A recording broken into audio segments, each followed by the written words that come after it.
Assalomu alaykum. Mana bugungi sovg'alar olib kelishdi menga yana. Rahmat kattakon. Просто yaxshi ko'rganligi uchun olib kelishadi. Bitta klientim turmush o'rtoqlari Makkada ishlaydi-da. O'sha yerdan qaranglar qanaqa zo'r narsalar yuboribdilar. Menga ham ilinib olib kelibdilar qorisidini yog'lari. Chop olib qo'yaylik. Qaranglar.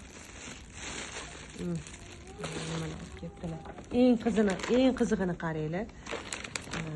Mana bitta kabani ustiga yopadigan yopinchig'i bor-ku.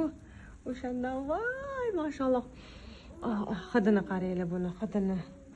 Allohim meni ham shu kunlarga yetqizsin, shu yerga borib, toat ibodat qilishligi. Bunisi Muhammad sallallohu alayhi vasallamning tobutlarini ustiga yopib alishtiriladigan yopinchiqlar bor-ku, shulardan har doim kesib insonlarga tarqatilar ekan. Qarang, uncha odam qo'liga yetib kela olmagan narsa menga yetib keldi.